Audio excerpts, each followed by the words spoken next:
개인정보 비식별 조치는 크게 사전 검토, 비식별 조치, 적정성 평가 및 사후 관리의 단계로 이루어져 있습니다. 사전 검토에서는 수집하거나 이용하려는 정보가 개인정보보호법의 규율 대상인지 여부를 판단하고, 비식별 조치 단계에서는 가지고 있는 정보의 종류를 구분해서 각 정보별로 어떠한 조치를 할 것인지를 결정합니다. 이후 비식별 조치가 제대로 이루어졌는지에 대해서 적정성 평가를 하고, 이 과정에서 추가적인 조치를 더 할지 아니면 바로 데이터를 활용할지를 판단하게 됩니다. 최종적으로 적정성 평가가 완료된 개인정보는 데이터 활용 과정에서 유출에 대한 예방 조치, 유출 시의 보호 조치, 그리고 재식별 가능성에 대한 모니터링을 진행하는 단계로 사후 관리가 이루어질 것입니다. 개인정보보호법의 개인정보는 살아있는 개인에 관한 정보로서 개인을 알아볼 수 있는 정보를 의미하고, 특히 다른 정보와 쉽게 결합하여 특정 개인을 알아볼 수 있는 정보를 개인정보라고 보고 있습니다. 따라서 집단의 통계값은 개인에 관한 정보가 아니기 때문에 개인정보보호법의 규율 대상이 아니고, 또한 특정 개인을 알아볼 수 없는 정보 역시 개인정보가 아닙니다. 이때 쉽게 결합한다는 것의 의미에 대해 하급심 판결과 학계의 의견이 나뉘고 있었는데, 본 가이드라인에서는 물리적인 결합 가능성 자체가 아니라 합리적인 수준의 정보 입수 가능성과 결합 가능성을 기준으로 제시하였습니다. 즉 식별을 위한 정보 수집을 위해 불법적인 방법을 사용해야 하거나, 혹은 수집을 위해 통상적이지 않은 수준의 과다한 시간 또는 비용이 필요하게 된다면 그러한 정보는 개인정보에 해당하지 않는다는 것입니다. 만약 이 단계에서 개인정보에서 해당하지 않는다는 판단이 내려지면 이후 비식별화 조치 없이 해당 정보를 수집하고 이용할 수 있을 것입니다. 전 단계에서 개인정보라는 판단이 내려진 경우에는 비식별 조치를 진행하여야 합니다. 이때 각 정보는 식별자와 속성자로 구분이 되는데, 식별자는 성명, 주민등록번호, 전화번호 등 개인에게 고유하게 부여된 값을, 속성자는 성별, 나이, 신장 등 개인과 관련된 정보로 다른 정보와 쉽게 결합되는 경우에 식별성이 있는 정보를 의미합니다. 본 가이드라인에서는 식별자는 원칙적으로 삭제하는 것을 기준을 잡고 있고, 속성자는 데이터 이용 목적과 관련 없는 경우에는 역시 삭제하도록 하고 있습니다. 다만 반드시 데이터 이용 목적을 위해 필요한 식별자와 이용 목적과 관련이 있으면서 개인 식별 가능성이 있는 속성자는 엄격한 수준의 비식별 조치를 하도록 기준을 두고 있습니다. 이러한 개인정보에 대한 분류 후 실제 비식별 조치는 가명 처리, 총계 처리, 데이터 삭제, 데이터 범주화 및 데이터 마스킹 등의 기법을 활용하여 비식별화 조치가 이루어지게 됩니다.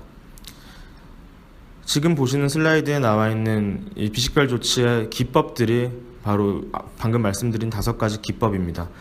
여기서 가명 처리의 경우에는 해당 가이드라인에서 가명 처리만으로 비식별화가 완료됐다고 볼 수 없다라는 입장을 취하고 있습니다.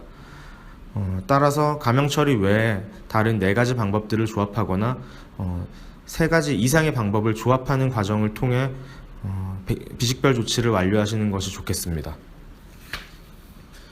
비식별 조치가 완료된 개인정보는 그 조치 자체에 대한 적정성을 평가를 해야 됩니다. 지금 보시는 슬라이드에 나와 있는 적정성 평가 절차가 그 개괄이고, 그 과정은 기초자료 작성, 평가단 구성, 평가 수행 후 데이터 곧바로 활용하거나 혹은 추가적인 비식별 조치를 한 후에 다시 평가를 수행하는 단계로 이루어져 있습니다. 적정성 평가를 위한 기초 자료들은 다음과 같은 데이터 명세, 비식별 조치 현황 등 그 외에 이용기관의 관리 수준에 대한 내용들이 포함이 되어야 합니다. 또한 적정성 평가는 사전 검토, 재식별 시도 가능성 분석, 재식별 시의 영향 분석, 계량 분석, 이런 여러 가지 평가 요소들을 통해서 이루어지게 되고, 적정성 평가의 가장 주된 목적은 개인정보의 유출 가능성, 즉 유출 가능성 및 재식별화 가능성을 평가하는 것이라고 이해를 하시면 되겠습니다.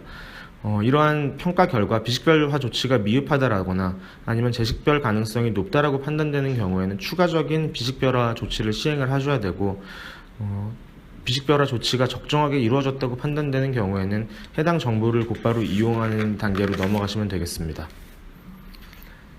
적정성 평가 이후의 사후 관리는 비식별 정보의 유출이나 재식별화를 막기 위한 보호 조치, 그리고 비식별 정보가 유출되는 경우에 재식별화를 막기 위한 보호 조치로 이루어집니다. 또한 이를 위해 비식별 정보가 재식별화될 수 있는 가능성을 항상 모니터링하고, 위험이 발견되는 경우 추가적인 비식별 조치를 강구하도록 되어 있습니다. 이와 같은 보험 가이드라인에서 가장 중요한 것은 곧 비식별화의 방법과 적정성 평가라고 하겠습니다. 특히 처음에 보신 슬라이드 중 적정성 평가 부분의 경우에는 그 수행 방법이 캐나다의 비식별 의료정보 공개관리 가이드라인을 참조하여 본 가이드라인에 수록이 되어 있는 것입니다. 따라서 가이드라인의 가장 큰 영향은 의료기관에서 연구를 하시는 선생님들이나 다양한 헬스케어 산업에 종사하시는 다른 선생님들께 끼칠 것으로 보이고, 특히 해당 분야에서 민감한 정보, 건강정보와 같은 사생활 침해 가능성이 높은 정보를 이용하는 경우에 본 가이드라인의 준수 필요성이 굉장히 커진다고 볼 수 있겠습니다.